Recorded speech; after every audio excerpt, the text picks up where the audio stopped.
Alright, this is Decent We the People News one more time at it. So excuse me if you hear the background. It's middle of the day, grandbaby's awake, and everything's going on in life. Now there may be a little shadow wheel here on my TV and all that due to daylight. But I don't know what the future is going to hold. But I think this is very important. Okay. Again, I'm not an attorney, not giving legal advice. Okay. Anything I say or do is just my opinion. My opinion only. Educational purposes only. Do your own research. Arm yourself with knowledge. Right. Use that Second Amendment. We never look straight forward. We always look around us, be able to protect ourselves by any means necessary. All right.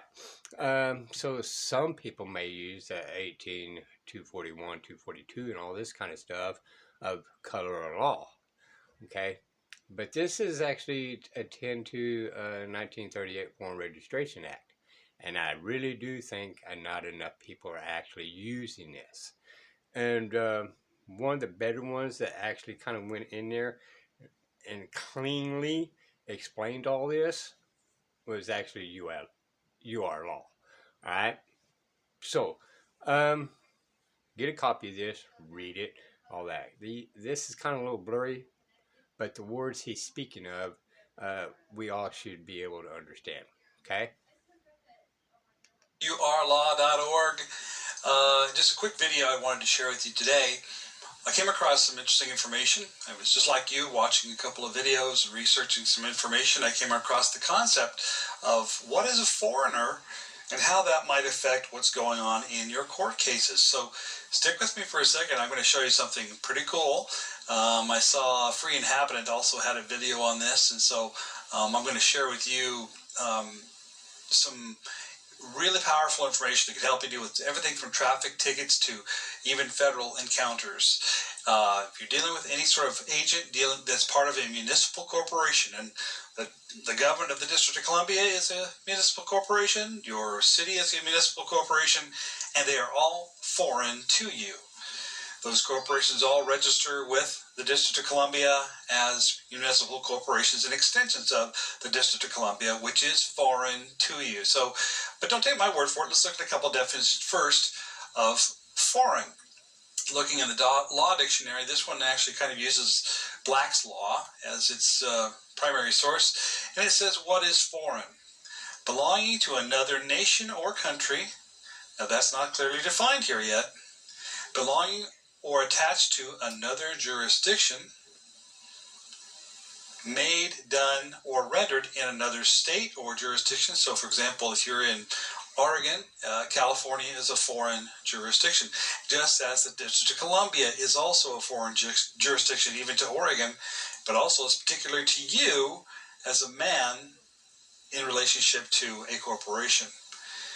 And therefore, subject to another jurisdiction, operating or solvable in another territory. Now, if you know what a territory is, those are U.S. territories like Guam, Puerto Rico, and the District of Columbia. But basically, it's outside and it's extraordinary. Now, a corporation is always outside of you. So if they are a municipal corporation, such as defined. Okay. We're going to pause there for a second. Now, when he read that, and it probably couldn't clearly see it, I don't know if it's, what he did on video, or if it's my internet slagging, but there's commas in there, so it's extensions, but it's still separate, right? It just kind of extends into the four corners, but there's different directions that you can go to. Here, they're outside of you for two reasons. One, they're probably from a different area. They're associated with a municipal corporation out of the District of Columbia, even your local corporation, but they're also foreign to you as a corporation. So this talks, for example, what is a municipal corporation?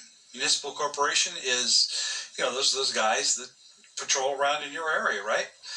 The cops, the mayor, the people that go to work for you, they do work for a corporation, okay?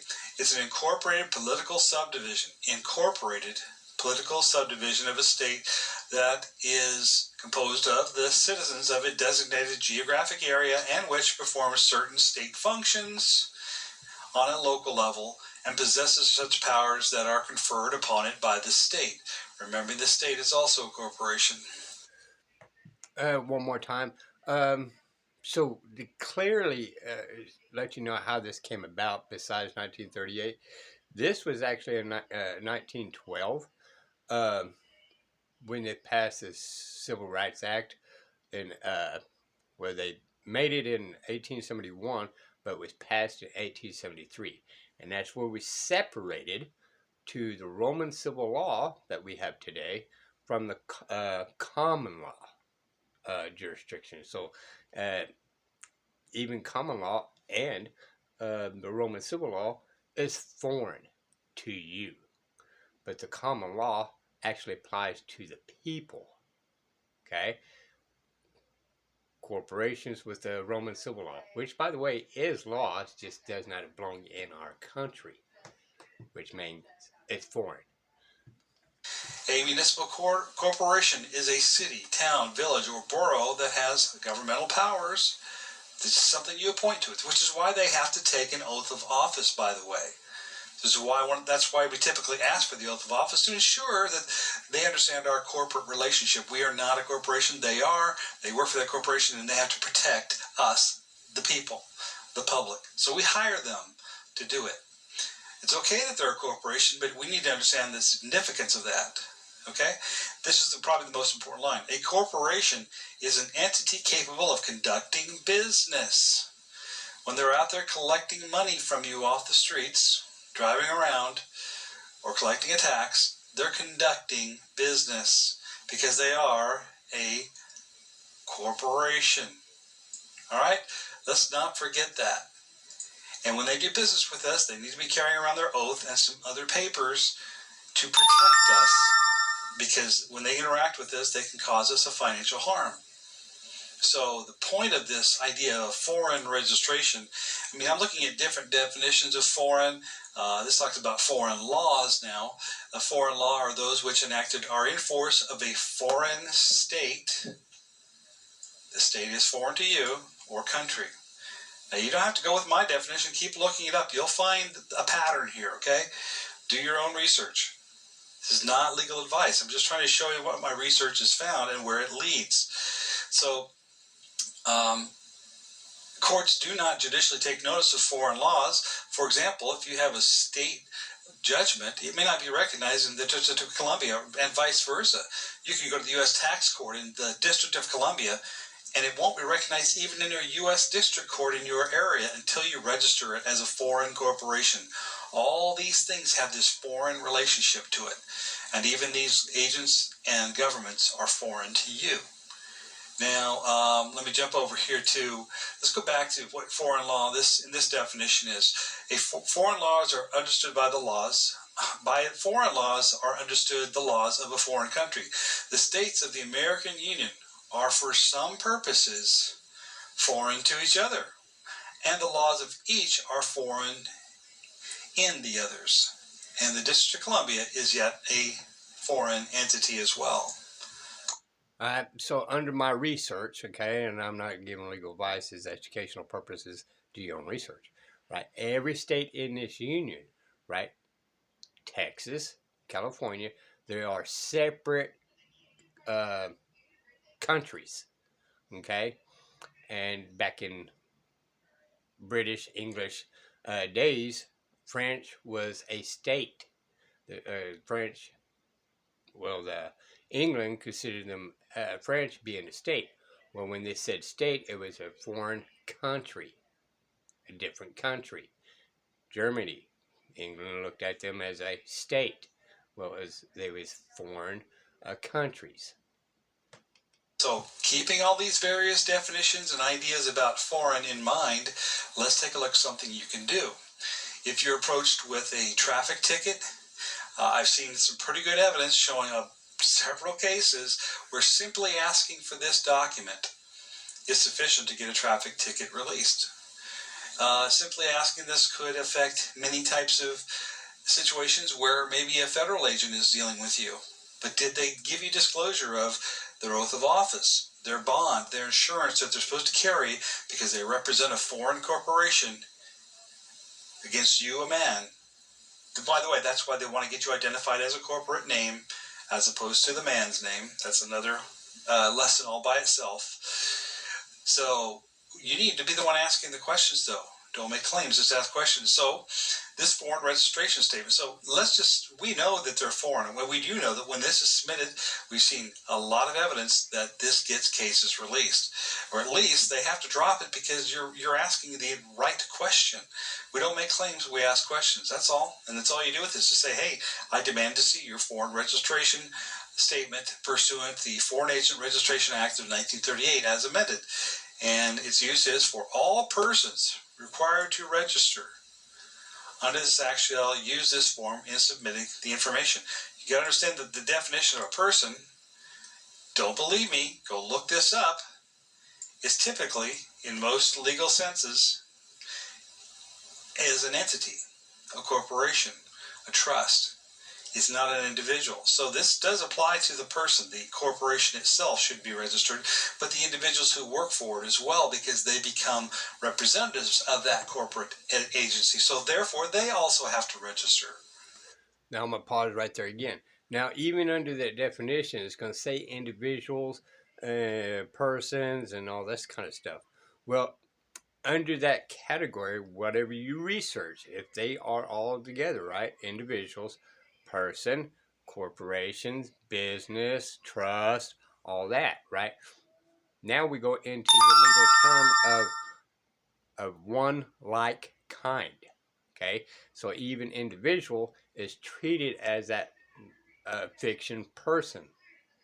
Again, that would be required to Walmart being a whole person. Then you got the individual, stock boy, clerk.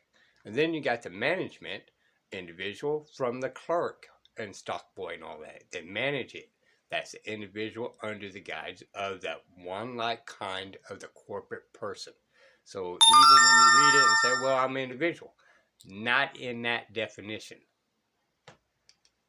Okay, you got to read beyond the obvious here sometimes. So, otherwise specifically instructed in this form, a registrant shall answer every item on this form, whether the item is inapplicable or appropriate. So, they're required to answer this stuff and have it on record and provide it to you when demanded. Otherwise, they are out of their office, which means any act they do is outside their jurisdiction without providing the proper documentation when you require it. Okay? You can And again, always challenge jurisdiction. If they don't have this, there's no jurisdiction because they have no authority under their corporate bylaws. Okay? And their codes and all that kind of stuff. Ask for this stuff, and you can simply motion to dismiss because they lacked the jurisdiction to even be dealing with you. That's what this is about. Just simply have to put a demand in and ask for this specific document. Send them a copy of the document if you want, and say, I demand proof that this exists, and existed at the time they were interacting with me. They didn't just sign it today, which has been seen. No, it's got to have been in existence for some time. There's a filing fee. There'll be a record of that filing fee. So if you want to check the date, go back and get a receipt of the filing fee. And the filing of this document is required for the Foreign Agents Registration Act of 1938 as amended for the purposes under 22 U.S.C. 611 for the purposes of registration under the Act and public disclosure. You're the public. You ask for disclosure. You have a right to, folks. If you don't exercise your rights, you have none. Okay? So provision of the information requested is mandatory, and failure to provide the information is subject to the penalty and the enforcement provisions established in Section 8 of the Act. Folks, when you ask, they got to produce. So start asking for these things. We've been told. Just like in your clerk's office, right? Your clerk's has got to have this. And then when you, upon inspection, make sure everything's valid. That the judge, his oath of office. But right beside his oath of office, this must be there. And also the Anti-Bribery Statement Act must be there. You know, they got so many things that's supposed to be in that clerk's office for you to look at, and you won't find half of them. Ask for the oath of office and the bond and the insurance. But if you're going to ask for that, you got to at least know why you're asking. I asked for the insurance because I plan on filing insurance claims, and they need to provide it. If they won't provide it, I'll find out where to get it. But also require them to produce this, or motion to dismiss because they failed to do so as required. All right? It's something to read. You can download this form. It's on the website at urlaw.org in the premium members area, but also, of course, it's available if you search for this form online at the U.S. Department of Justice website. You'll find it. But get it. And by the way, this applies even to their agents, their attorneys. Every attorney in this country is foreign to this country. They work for the bar, right? So that puts them into a foreign status. Any attorneys coming against you? Maybe you ought to consider requiring disclosure of this as well. Alrighty, we're going to end it off right there. And also, you know, CPS, family courts, all these people are supposed to have them, right? They're foreign to you. Some corporation, some administrative is trying to make a claim against your offsprings. You know, all these things. Everybody's trying to make these claims against you. Well, they're foreign. You know, you stand as a man, one of the people. Okay? Try to stay out of the legal term of person. They do have jurisdiction when you are and agree to being a legal fiction person under their definition. All right? This will be the People News. Bye, y'all.